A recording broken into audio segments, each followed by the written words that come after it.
привет! Это канал Iron Queens. Меня зовут Наташа. Сегодня я зам всех замов и буду вести сегодняшнее интервью.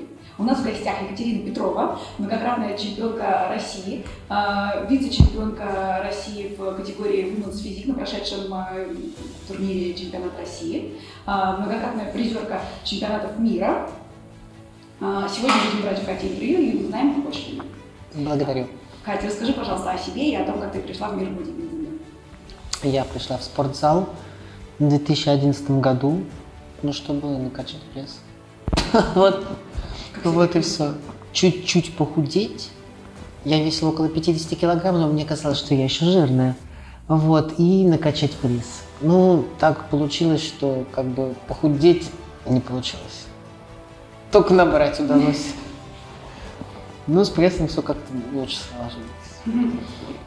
Сейчас ты входишь в топ сильнейших спортсменов России. Расскажи, пожалуйста, с каких категорий ты начинал, насколько мне известно, первыми шагами были в том числе фитнес-бикини. Совершенно верно. Когда я пошла в тренажерный зал, это был клуб «Фитнес-хаус», там новому клиенту полагалась водная персональная тренировка. В тренажерном зале я думала, я буду ходить на только групповые занятия. Тренажерный зал – это значит для мужчин. Это стереотипы. Перекачаешься, будешь как мужик. Нет, я так не думала, я думала, что а что мне там делать, там одни мужики. Мне было сколько, наверное, 23 или 22 или 21, сколько-то, столько-то лет. Так, 33 мне сейчас, минус 11 лет назад, мне было 22 года. Я думала, я буду ходить на аэробику, там же все качают пресс очень много. Заодно похудею, прекрасно, вообще идеально. Водная персональная тренировка с тренером. На первой же персональной тренировке мне не получилось оторвать гриф 20 килограмм от пола. Я сама весила чуть больше этого грифа, конечно. Но я весила около 50, а гриф весил 20. И мне тренер, мастер спорта была по пауэрлифтингу, дала становую тягу попробовать сделать. У меня не получилось поднять, то есть я была очень слабая. Но тренер вместо того, чтобы меня как-то унизить, сказала: у тебя такие плечи широкие, Костя, тебе надо выступать. Боди-фитнес. Тогда категории бикини еще не было. Я такая, да, хорошо. В общем, пришла домой, открыла Яндекс, посмотрела, что это. И у меня знаете, это я смотрю на этих девушек на сцене, сценические фотографии со сцены. Помню, тогда у меня был даже кумир Николь Уилкинс. Смотрю на них и думаю, да что ж мне тренер такой говорит, что я могу приблизиться к таким девушкам, что моя эта жалкая тушка сможет выглядеть хотя бы хоть чуть-чуть капельку похожей на эту феноменальную красоту. Думаю, да что ж, может это какая-то фигня, какая-то шутка. Но в этот день моя жизнь разделилась на до и после. Я стал заниматься этим тренером, 3 года занимались, кстати. И тогда, мне тяжело достаточно шло тренировки. И до боди-фитнеса, понятно, мне надо было расти, и расти, и расти, и, в общем, долго. Это все мышцы очень долго росли. Плюс были какие-то какие непонятки с тренингом, с питанием, то есть тогда, это было 30 лет назад, не было каких-то готовых схем, не было это настолько популярно, не было тренеров, которые прям ведут команды, визажистов, которые делают вам образ под ключ, этих ателье по пошиву купальников, все сами, какие-то схемы передавались по наследству, скажем так. Один подготовился так, значит, этот делает другой. Мне, конечно, это было не особо результативно. Хорошо, что сейчас это все очень семимильными шагами идет вперед. Это, собственно, подготовка спортсменов. И я была, с мышцами, все в порядке, но мелковато. И появилась категория бикини. То, что надо. И мне тренер первый говорит, соревнования были среди клиентов клуба «Фитнес-хаус». Среди сети называлось «Фитнес-хаус Бикини Старс». И тренер говорит, иди сцену понюхай. В общем, я сходила, я предпоследняя стала. Вот так понюхала, так понравилось, что до сих пор нанюхаться не могу. Вот, потом я росла, да, я уже доросла до бодифитнеса. В 15 году я первый раз выступила в бодифитнесе, нас было около 25 человек на сцене, я стала 15, я была счастлива. То есть моя изначальная цель хоть чуть-чуть приблизиться к спортсменкам категории бодифитнес реализовалась в 2015 году. Вот, я смотрю, то есть вот то, что я хотела, вот я реализовала. И я не последняя, я посередке, 15 место. Вот, была счастлива. И пошло. В 17 году я встретила своего нынешнего тренера Александра Удакова. Мы выиграли чемпионат России. Я тогда в 17 году первый кубок взяла. На чемпионате Санкт-Петербурга взяла бронзу. Потом между Санкт-Петербургом и Россией я съездила еще на 2 региональных турнира. Псков, по-моему, и Великий Новгород. Там тоже взяла серебро и бронзу. И поехала на чемпионат России и выиграла его. О, Господи! Я не понимала, что происходит, так я еще на чемпионат мира получила же допуск. Я на чемпионат мира поехала. То есть я всегда проигрывала до этого. Всегда у меня были последние места, предпоследние. Я 6 лет проигрывала. 6 лет я просто мимо. Последнее, предпоследнее. Благодарю своего тренера за то, что он смог найти грамотный тренировочный, скажем так, стиль тренинга. Вот. И тут бац, выиграл, там бронза на Питере, там на регионах медали. На России первая, и я получаю допуск на мир, я еду на первый международный старт. После череды поражений я никогда не забуду, 2017 год был самый счастливый год в моей жизни, вероятно. И я получила на чемпионате мира 5 место. Ну, кубки давали призовой шестеркой. То есть я получила на чемпионате мира маленький такой кубочек, а чемпионат мира проходил в Франции, город Биарриц, на берегу Атлантического океана. И я думал, что я должна из кубка выпить воды из Атлантики. И я это сделала. Я думала, если вот получу кубок, выпью воды из Атлантики. И это было реализовано. И с тех пор я вообще безумный фанат спорта. Вот как-то так. Я даже помню эту историю. Я уже тогда следила внимательно за инстаграмом Кати. И болела, и прям даже писала комментарии, я помню, на эту тему. Я помню, это 5 место на мире в этом году, мы даже вообще очень благодарны. Спасибо. Вот, потом я выступала в бодифитнесе в 2018 году, стала 2-й на России, потом я в 2018 году на чемпионат мира осенью летала в Польшу, там я стала 3-я, взяла бронзу. В 2019 году я выиграла чемпионат России, весенний. Он был, кстати, в Краснодаре, там, где проходит, на площадке, где Самсон. Потом я полетела на чемпионат Европы, но там я стала лишь 4-й. Тогда я в первый раз услышала про свой адрес, что ты была крупновата. Вот. Ну ладно. Ну, меня польстило. Что, видно, что я в качалку хожу? Вот. А потом, начался вот карантин в 2020 году. Залы не работали, что-то работало.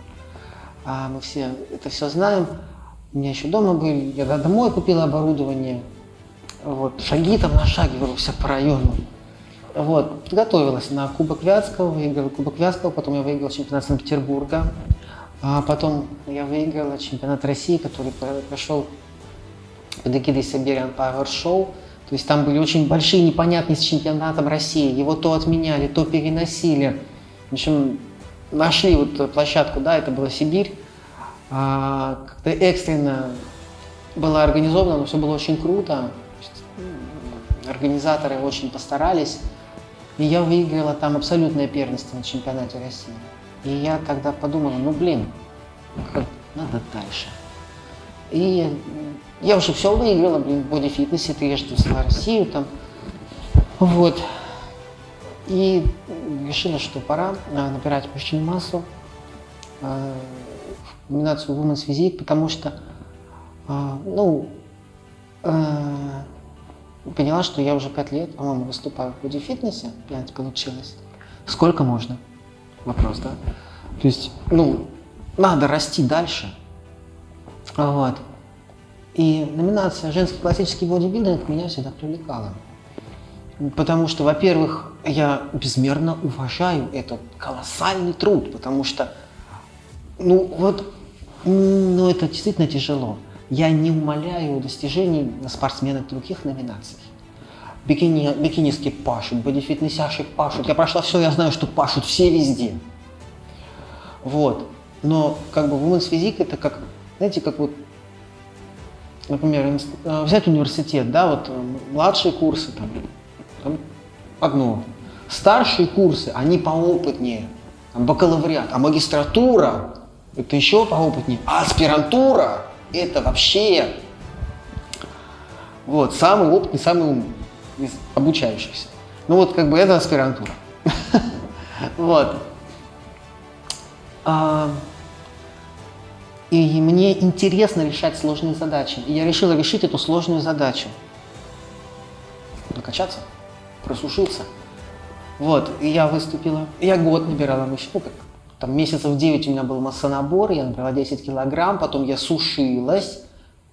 Осталось 5 или 4 даже килограмма, потому что добрала. Ну что-то осталось. Я выступила на чемпионате России, взяла бронзу. И поехала на чемпионат мира. Это был прошлый год, да? Прошлая осень.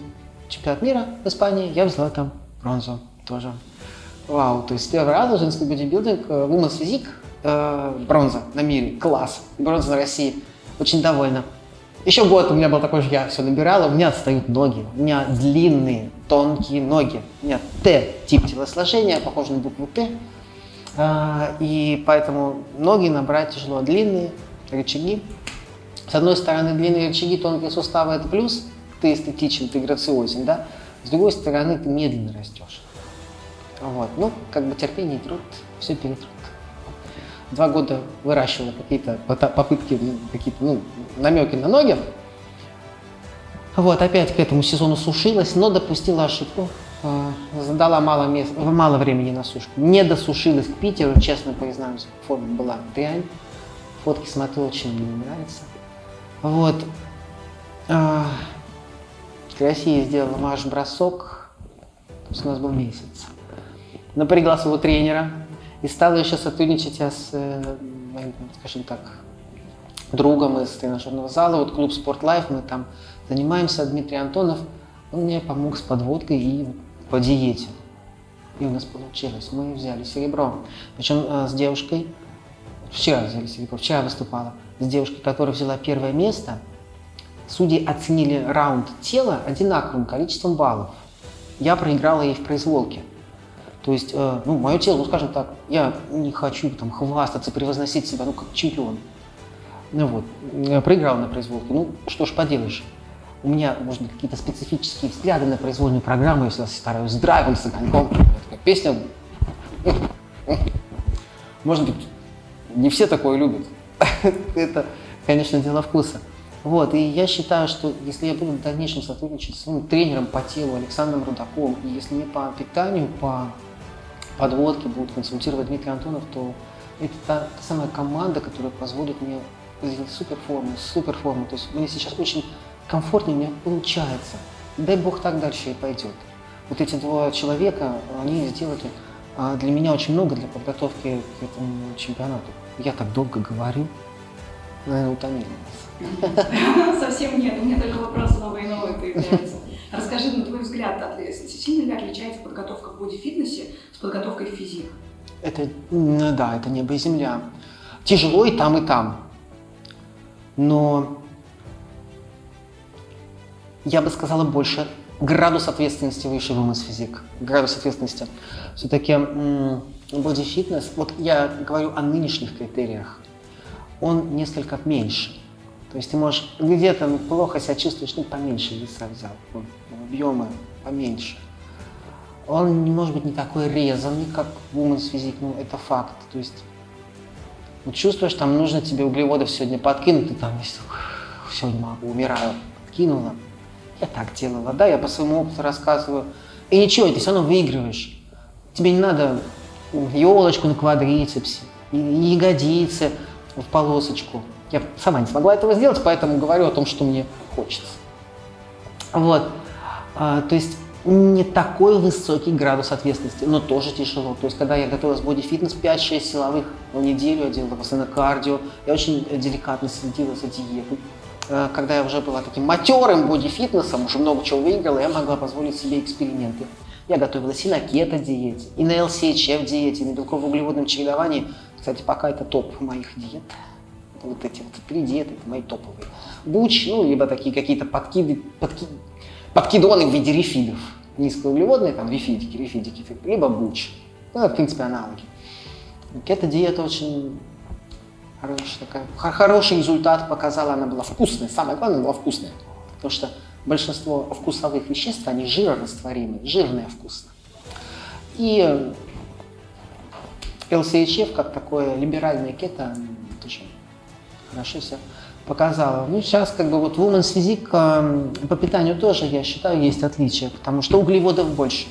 На кето-диету Women's Physique уже подготовиться было бы сложнее, поскольку там тебе пришлось есть больше жиров, потому что и вес твой больше. Ну, все-таки это большая нагрузка на печень, на там, желчный пузырь, вот эти системы.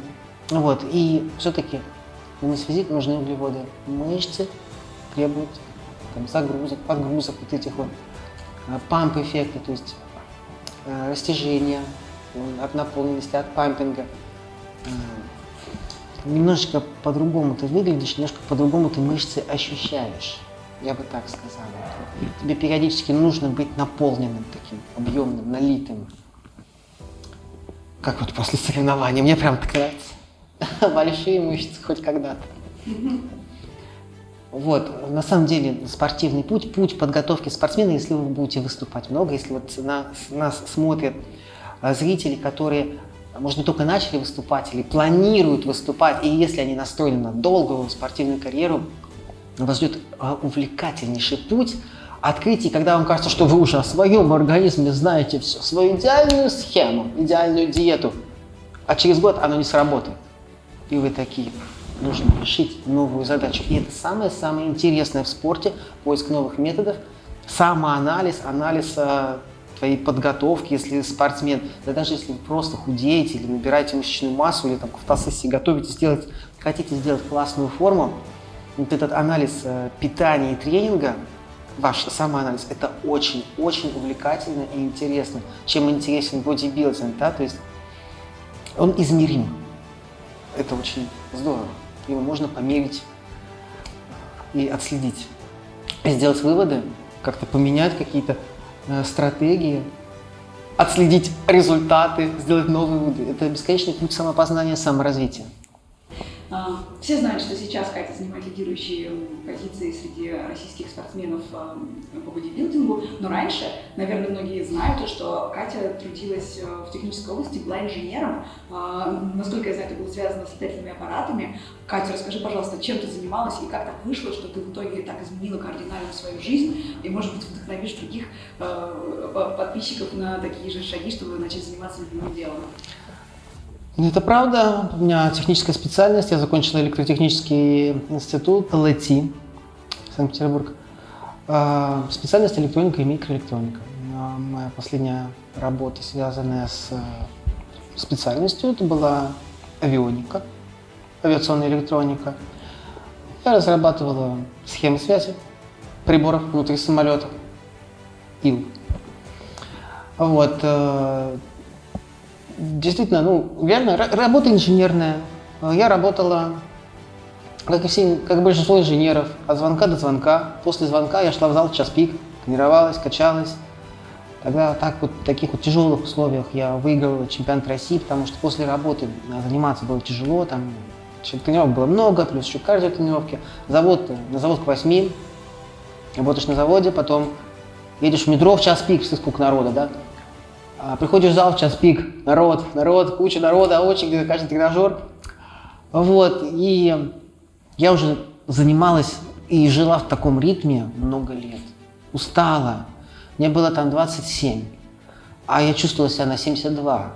Я понимала, что финансов не хватает. Зарплата была не очень хорошая. Сил не хватает. И все как будто вот я очень хорошо училась в школе, у меня там медаль, у меня институт с красным дипломом. И вроде ты учишься, и тебе говорят, учись хорошо, и перед тобой будут открыты все двери. А передо мной только двери метро открываются. Вот.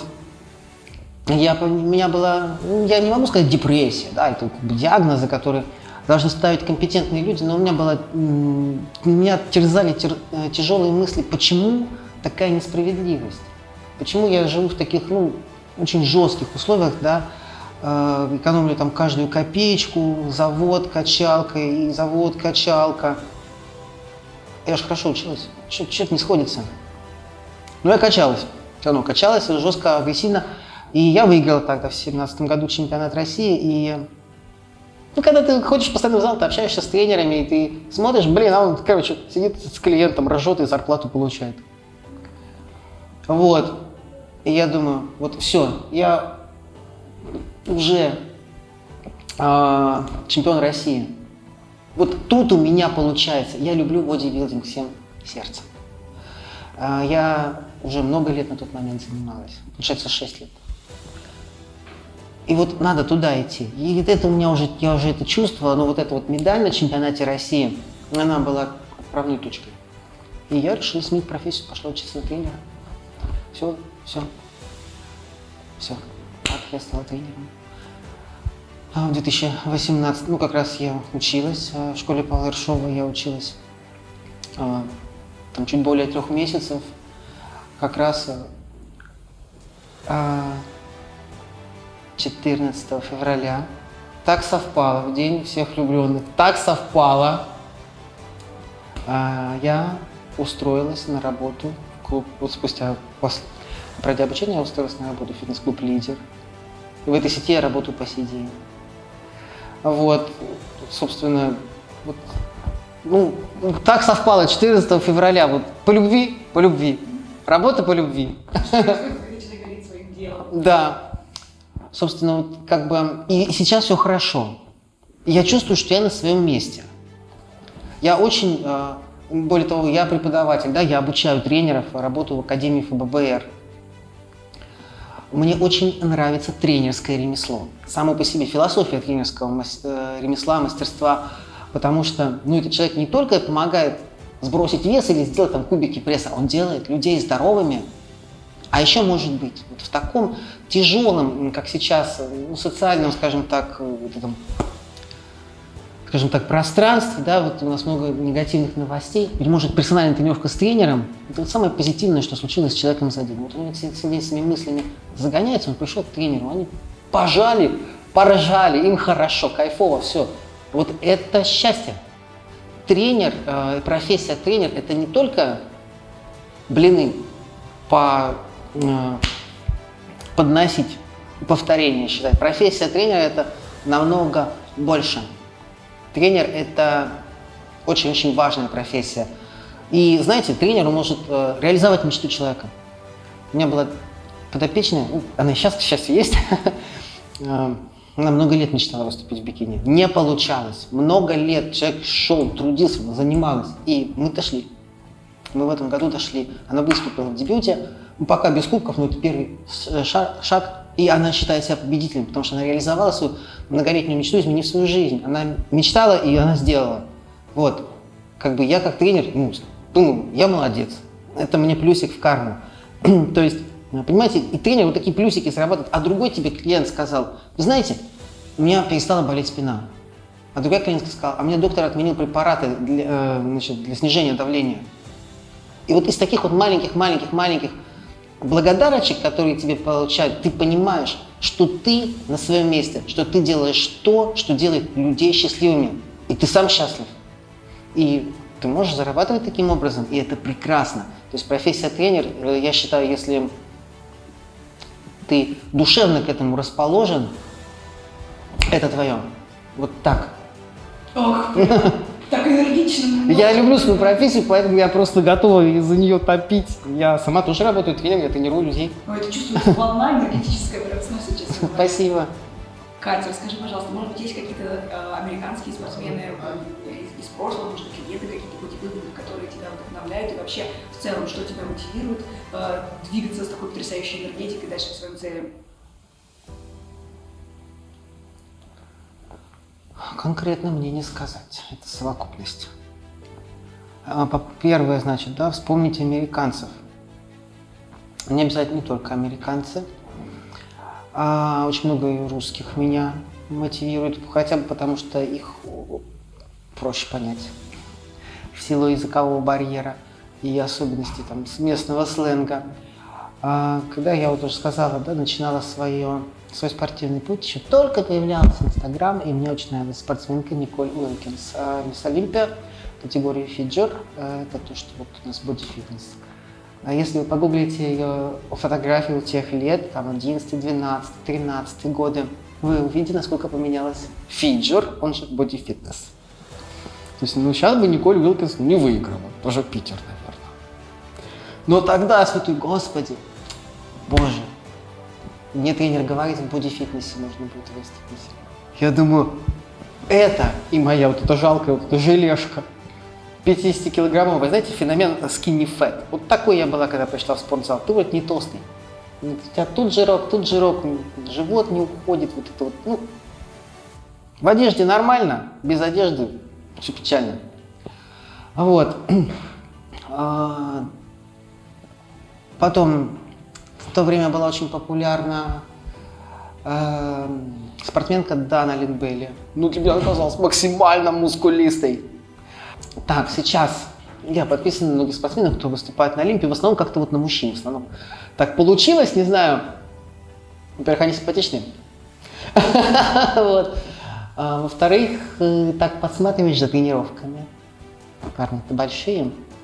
Кто-то там тренировочный план выложит, кто-то выложит, что он ест. Ну, подглядываешь. Мы не будем отрицать, что в Америке колоссально развит бодибилдинг. Очень интересно, как у них. Хочется посмотреть, вдруг что-то для себя подсмотришь. Также старичков смотрю там. В свое время меня очень вдохновляло, когда вот у меня была цель вырастить квадрицепсы, очень меня вдохновлял Том Плац. Не получилось у меня такие квадрицепсы вырастить, но много технических особенностей тренинга я у него подчерпнула. Тренировки Тома Плаца, да, они не для новичков. Суть заключается в таких колено-доминантных движениях, но также в такой прицельной проработке мышц, там, с чувством, с толком, с расстановкой и бомбить, да, то есть не то, что почувствовал Женя, все, подход окончен. Там есть даже видео, такое достаточно легко гуглится, как делает Том Плац разгибание. Обычное разгибание голени с напарником тренировочным. Вот стоит его посмотреть, и тебе просто хочется идти и качать ноги. И ты понимаешь, что ничего ты не качаешься. Твои тренировки – это детский лепет. Вот эта тренировка результативна, а ты физкультурой позанимался. Вот. Конкретных кумиров у меня нет. У меня есть люди, которые я смотрю, и как человек добился успеха, и думаю, молодцом. Вот он смог, и я хочу так, и я должна. Он смог, а я что не смогу. Сейчас я очень пристально наблюдаю за атлетом Владимир Яковлев, IFBB Pro, который уже был на Олимпии в прошлом году и будет работать над получением квалификации на следующую Олимпию. Он специально приехал в Санкт-Петербург тренироваться с Александром Федоровым. Это также IFBB Pro, это один из самых титулованных бодибилдеров в России. Это самый титулованный бодибилдер в России, который стоял на сцене Олимпии с Колеманом, там, с другими здоровяками, этими мастодонтами. Вот. И мне очень интересен путь Владимира Яковлева. Я смотрю его сторис, я очень за него болею. Смотрю, как он готовится. Спасибо ему огромное, что он освещает свою подготовку. Вот его тренировки с Александром Федоровым, его питание. И мне очень импонирует его аптекарская точность. И в который раз убеждаю, что бодибилдинг точная наука. Цифры. Возможно, да, связано с техническим образованием. Я сама заморочена по цифрам, видите, у меня Apple Watch, там, numbers, там, ну, так, как бы, склад ума, это кто-то мыслит абстракциями, кто-то мыслит ассоциациями, кто-то там другими, да. Вот.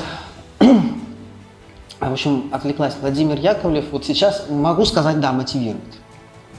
В какой-то мере кумир. Нельзя сотворить себе кумира, но я от души желаю ему добиться своей цели. Очень много хороших атлетов. Оксана Юхно из Беларуси получила квалификацию на Олимпию. Почему никто о ней не говорит? Атлетка из Беларуси, наши друзья, соседи. Она не очень много ведет Инстаграм, а жаль, а вот интересно жаль. В общем, забавно, в 2018 году в Польше мы с ней виделись. На чемпионате мира она выиграла высокую ростовку в бодифитнесе, у нас есть фотография совместная. А вот теперь человек, вот, видите, как достиг каких высот. И хотя и тогда она выиграла чемпионат мира, господи, ну сейчас она, мы ждем ее на Олимпии, и я думаю, господи, а есть фотка с ней? Вот так. Меня мотивируют люди, которые добиваются успеха, это то, что хочу. То есть другие могут сказать, ой, куплено, ой, проскользнул, ой, протащили. Я думаю, блин, он смог, и я хочу. Вот так. А что меня мотивирует, вот как-то... Я хочу, чтобы у меня все было круто. Вот все. Вот. Это чистый эгоизм. Бодибилдинг же это эгоистичный вид спорта. В чем будем елозить тут, да? Это индивидуальный вид спорта. Спорт, который подпитывает свое эго. Я крут, я сам такой босс. Симпатично, тем не менее. Катя, скажи, пожалуйста, что бы ты могла пожелать нашим зрителям, которые следят за тобой на будущее? Может быть, кто-то хочет таких же высот достичь? Я вам вот что хочу пожелать. Вот, во-первых, если вы только начинаете свой спортивный путь, и вот все эти нюансы, может быть, то, что я сегодня сказал, какие-то детали, калории, белки, жиры, углеводы, рабочие подходы, разминочные подходы, у вас вы только начали свой путь, и у вас это вот такая каша на вас свалилась, как на меня в свое время. Я не могла в этом разобраться, потому что еще, господи, чуть ли не, ну, интернет уже был, конечно, не по карточкам, но этих ваших инстаграмов не было. Вот. Разбирайтесь во всем. Вот реально, учите матчасть. Это вам поможет и в своих тренировочных программах, и, ну, не ошибиться с выбором тренера, конечно. То есть доверяй, но проверяй. Будьте скрупулезны и педантичны, и будьте последовательны. А самое главное, наберитесь терпения. Результаты не приходят быстро. Для достижения результатов нужны годы. Я вам серьезно, нет, если вы хотите скинуть пару килограмм, это не проблема, да? Если вы хотите сделать свою фигуру, свое тело достойным своего духа, да, цитата, то приготовьтесь к долгосрочной работе, не месяцы, годы. Если вы хотите прожить долгую жизнь без болезней, со здоровой спиной, то спорт будет вашим союзником до конца жизни. Это не приговор, это, как я вам говорю сейчас как доктор, вам эти таблетки пить до самой смерти. Нет, это наоборот. Сделайте здоровый образ жизни вашим образом жизни. И поймите, наконец, что человек не предназначен для вот такой вот позы. Как мы сидим целый день в офисе, пум-пум-пум, значит, потом за руль сел, потом перед телеком сел. Понимаете? Для человека естественно быть подвижным, активным, да, то есть то, как мы живем сейчас, это противоречит человеческой природе. Поэтому мы обязаны поддерживать физическую активность. Если вам не нравится качалка, это может быть любая активность, подвижные игры, либо баскетбол, кто-то любит бегать. Главное делать это правильно, достаточно травмоопасное занятие, но тем не менее, да, изучите технику, наймите себе тренера, теннис, то есть любые виды активности. Мы должны быть здоровыми, подвижными. Также у многих из нас есть машины. Вот скажите, вы в свою любимую ласточку будете заливать керосин? Конечно, нет. А почему вы думаете, что ваше тело – это вот машина для переноски вашего сознания? Вы что в себя заливаете? Что вы в себя? Гамбургеры, чизбургеры, вот это вот избыток сахарозы. обилие трансжиров. Вы в бензобак в свою машину вот запихали этот пончик, а в себя почему запихиваете? Поймите, что нам нужно двигаться, нам нужно правильно питаться. Мы есть то, что мы едим, это правда. Оно не просто транзитом проходит отсюда туда. Все, что мы съедаем, неизбежно становится частью нас. Оно все участвует в химических реакциях в нашем организме. И нужно, чтобы наше тело получало качественное топливо. Поэтому я надеюсь, вы проникнетесь этой философией того, что спорт и бодибилдинг, как искусство построения тела, несет в себе здоровье. Быть может, кто-то думает, ой, эти бодибилдерши, они там мутанты, фрики какие-то. Вы поймите, что бодибилдинг многогранен, и мы такие же люди, как вы, просто более фанатичные. Но мы так же, как и вы, очень любим, может быть, вы еще не полюбили, но полюбите здоровый образ жизни. То есть все мы за ЗОЖ. Вот, и человек счастлив, когда он здоров. Никакие блага материальные вас не будут привлекать, когда у вас не будет здоровья, когда вы будете плохо себя чувствовать. Поэтому первым делом воспринимайте спорт, фитнес, здоровый и активный образ жизни как систему бонусов для себя, для своего организма, а не как систему наказания, отработку пирога и так далее. Это система бонусов, которыми вы себя вознаграждаете. А если в дальнейшем вас это втянет, и вы решите соревноваться, все то же самое. Изучайте матчасть, будьте последовательными, скрупулезными, анализируйте все. Все анализируйте. Ведите дневники своих тренировок, питания. И не просто написал следующую страницу, следующую, все перечитывайте, все. А здесь я сделал так, и было так. А здесь я сделал так, и было так. Это максимально результативно. То есть какое пожелание, да, вот я такая болтунья, извините. Краткое пожелание. Терпение и труд. Это киты бодибилдинга. Терпение и труд. Все.